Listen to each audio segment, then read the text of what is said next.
Job അധ്യായം 27. Job തുടർന്നു, എൻ്റെ അവകാശം എടുത്തു കളഞ്ഞ ദൈവമാണ്, എനിക്ക് മനോവ്യസനം വരുത്തിയ സർവശക്തനാണ്.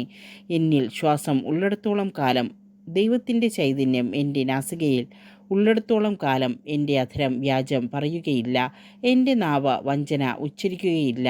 നിങ്ങൾ പറയുന്നത് ശരിയാണെന്ന് ഞാൻ ഒരിക്കലും പറയുകയില്ല. മരിക്കുവോളം ഞാൻ നിഷ്കളങ്കത കൈവെടിയുകയില്ല. നീതിനിഷ്ഠയെ ഞാൻ മുറുകെ പിടിക്കും, അത് കൈവിട്ടു പോകാൻ സമ്മതിക്കുകയില്ല. എൻ്റെ ഹൃദയം കഴിഞ്ഞുപോയ ഒരു ദിവസത്തെ പ്രതി പോലും എന്നെ കുറ്റപ്പെടുത്തുന്നില്ല. എൻ്റെ ശത്രു ദുഷ്ടനെപ്പോലെയും എതിരാളി അധർമ്മിയെപ്പോലെയും ആയിരിക്കട്ടെ. ദൈവം അധർമ്മിയെ വെട്ടിനീക്കുമ്പോൾ, അവൻ്റെ ജീവൻ എടുത്തു കളയുമ്പോൾ അവൻ്റെ പ്രത്യാശ എന്തായിരിക്കും? കഷ്ടത അവൻ്റെ മേൽ വന്നു കൂടുമ്പോൾ ദൈവം അവൻ്റെ നിലവിളി ശ്രവിക്കുമോ? അവൻ സർവശക്തനിൽ ആനന്ദം കണ്ടെത്തുമോ? അവൻ എല്ലായ്പ്പോഴും ദൈവത്തെ വിളിച്ചപേക്ഷിക്കുമോ? ദൈവത്തിൻ്റെ കരത്തെക്കുറിച്ച് ഞാൻ നിന്നെ പഠിപ്പിക്കും, സർവശക്തൻ്റെ ഉദ്ദേശം ഞാൻ മറച്ചുവെക്കുകയില്ല. നിങ്ങളെല്ലാവരും അത് കണ്ടിട്ടുള്ളതാണല്ലോ. എന്നിട്ടും നിങ്ങൾ വ്യർത്ഥഭാഷണത്തിൽ ഏർപ്പെടുന്നത് എന്തുകൊണ്ട്?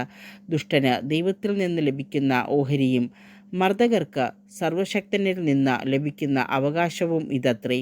അവൻ്റെ സന്താനങ്ങൾ പെരുകുന്നെങ്കിൽ അവർ വാളിന് ഇരയാകാൻ വേണ്ടിയാണ്. അവൻ്റെ സന്തതികൾക്ക് വേണ്ടുവോളം ആഹാരം ലഭിക്കുകയില്ല.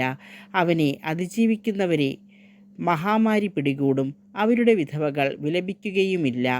അവൻ പൊടിപോലെ വെള്ളി കുന്നുകൂട്ടിയാലും കളിമണ്ണ് പോലെ വസ്ത്രം സമ്പാദിച്ചാലും അവന് കുന്നുകൂട്ടാമെന്നേയുള്ളൂ. നീതിമാന്മാർ അത് ധരിക്കും, നിഷ്കളങ്കർ വെള്ളി പങ്കിടും.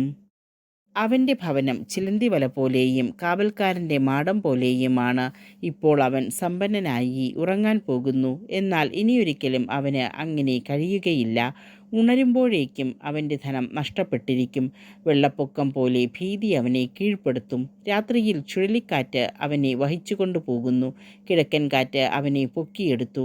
അവൻ പൊയ്പോയി, സ്വസ്ഥാനത്ത് നിന്ന് അവനെ അത് നീക്കിക്കളയുന്നു. അത് നിർദ്ദയം അവൻ്റെ മേൽ ചുഴറ്റിയടിക്കുന്നു.